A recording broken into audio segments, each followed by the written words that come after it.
Pensa Brasil, com Rodrigo Aidar. Rodrigo Aidar, sexta-feira. Vem cá, você falou com a gente, teve uma conversa longa, falando dos absurdos, que é aquela invasão do Poder Judiciário, tomando decisões que pertencem ao Poder Executivo, que são políticas públicas, né? Às vezes do Poder Legislativo. Mas você observou bem que existe o oposto também, né? Que eu acho que é o que vai chamar a tua atenção das pessoas hoje. Tem também o judiciário lá paradinho e de repente vem aqueles que reclamam da interferência do judiciário pedindo para o judiciário fazer alguma coisa. Ou seja, é uma interferência indevida encomendada por aqueles que depois reclamam da interferência indevida. Tá aí, estamos estranho, né? Exatamente isso, Eneg. Boa tarde, Gabi. Boa tarde aí aos nossos ouvintes. Na quarta-feira, a gente criticou aqui aquela decisão do juiz que mandou a Prefeitura de Guaxupé, em Minas Gerais, dar a terceira dose da vacina no idoso. Por quê? Porque o idoso fez aquele teste de anticorpos e descobriu que depois das 2 doses não tinha produzido anticorpos. A gente bateu na decisão, Eneg, por conta basicamente de 3 coisas. Porque aquele teste não prova nada, né? A maior parte dos especialistas diz que ele não pode ser tomado como parâmetro para dizer que uma pessoa produziu ou não anticorpos contra a Covid. O próprio juiz, o segundo ponto, o próprio juiz reconheceu na decisão esse fato, diz que não é capaz, o teste não é capaz de medir a resposta imune do corpo com segurança, mas ainda assim foi lá e deu a liminar, o que leva ao terceiro ponto, porque o juiz meteu o bedelho em uma coisa que é claramente decisão da administração pública, baseada em critérios que nem sempre os juízes têm em mãos. Aliás, essa decisão já foi derrubada, né, Eneg? Como a gente esperava, um desembargador do Tribunal de Justiça de Minas Gerais derrubou a decisão, não durou 48 horas. E a gente traz de novo esse caso para falar sobre outro aspecto dele, que é o que você colocou muito bem. A administração pública, melhor dizendo, em vez de administração pública, a política e os políticos também abusando do uso do poder judiciário. Adoram jogar os problemas para o judiciário para lavar as mãos e falar, agora não é mais comigo. Isso tem acontecido cada vez mais, Eneg. Jogam os problemas para o judiciário e lavam as mãos como se aquilo tivesse saído da esfera de decisão ou de tomada de ação mínima deles. Um exemplo claro disso é a ação, um mandado de segurança que o governo do Distrito Federal entrou no Superior Tribunal de Justiça ontem, ou na quarta-feira à noite. Eu não lembro se foi ontem de manhã ou quarta-feira à noite, mas enfim, entrou no STJ pedindo que o STJ determine a distribuição de quase 300 mil doses de vacina a mais para o Distrito Federal. Por quê? O governador do Distrito Federal alega que a distribuição entre os estados e o Distrito Federal está injusta.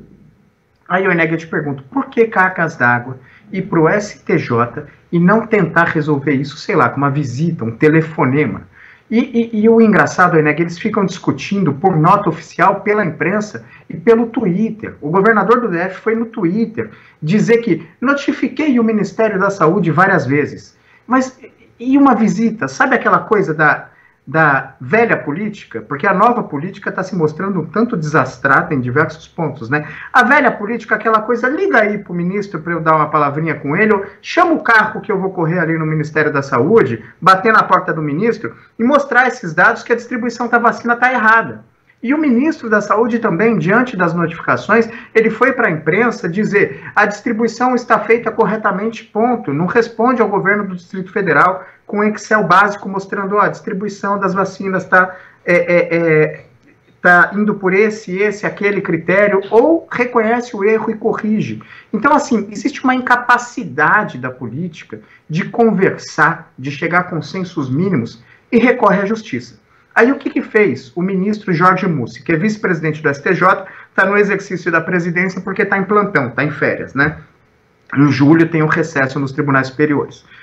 Tudo que um juiz minimamente prudente faria. Ele pediu informação ao Ministério da Saúde. Informações sobre dúvidas que poderiam ser dirimidas com um telefonema de 10 minutos. Mas aí aciona a justiça, para a justiça decidir se a distribuição da vacina está errada ou não está errada, está correta ou não está correta, aí lá na frente vai reclamar, porque a justiça mete o bedelho em tudo, porque os juízes mandam a administração pública fazer isso ou aquilo, se metem onde não deveriam, Mas, Oineg, existe um movimento que a gente precisa observar, que são os próprios políticos provocando a judicialização de questões que deveriam ser dirimidas, de questões que deveriam ser discutidas, debatidas e resolvidas na esfera política.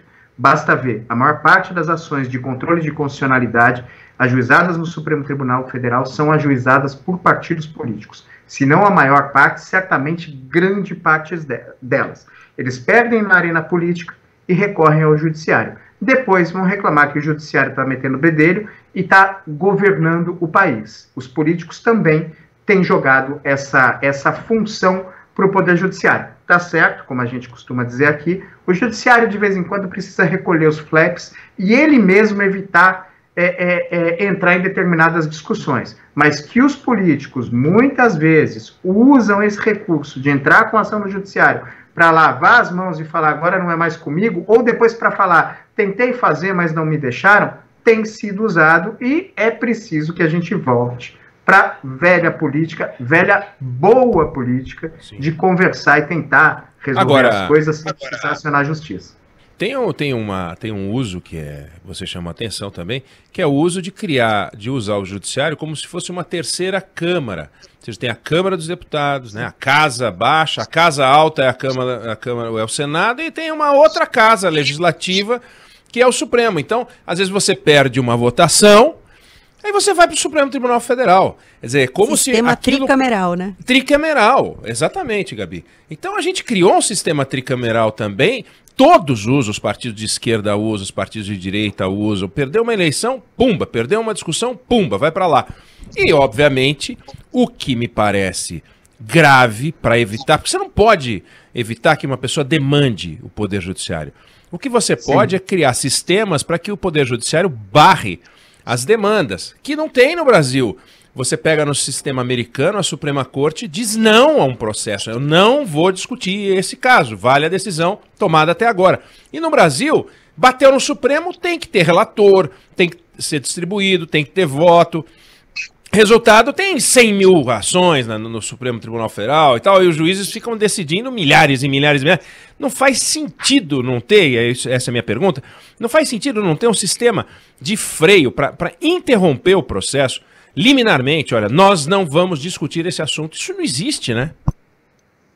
Não existe, Oineg. Existe um arremedo disso. Na Suprema Corte dos Estados Unidos, como você disse, os juízes, né, lá eles não são chamados de ministros, os justices, eles não precisam nem justificar por que não vão julgar. Isso não é assunto nosso, ponto. Não tem conversa.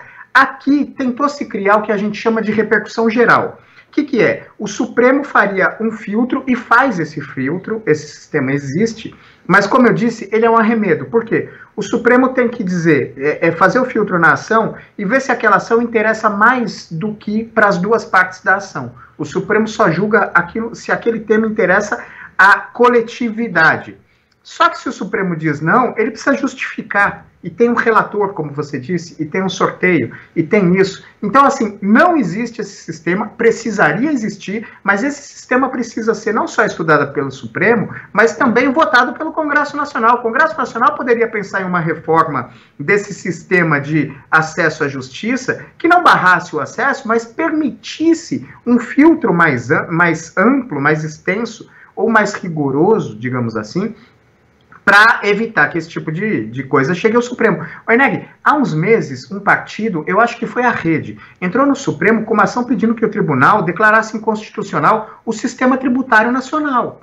Assim, eu acho que esse sistema tributário nacional não vale. Vamos lá. Eu acho até que o sistema tributário nacional deve ser inconstitucional. Uma zona a gente sabe que ele é. Mas a reflexão importante é a seguinte: o que o partido espera? Que o Supremo faça uma reforma do sistema tributário? Que ele declare inconstitucional e diga agora o sistema tributário vai ser assim? Isso não é função do Supremo.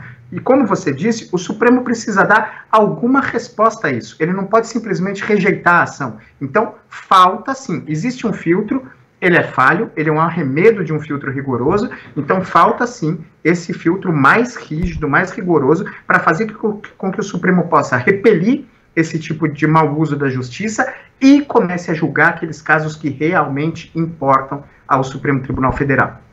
É isso aí, Pensa Brasil, Rodrigo Aidar, que volta na semana que vem. Bom final de semana. Tchau, Aidar. Bom final de semana, Eneg. Bom final de semana, Gabi. Obrigada. Bom final de semana para os nossos ouvintes aí. Valeu.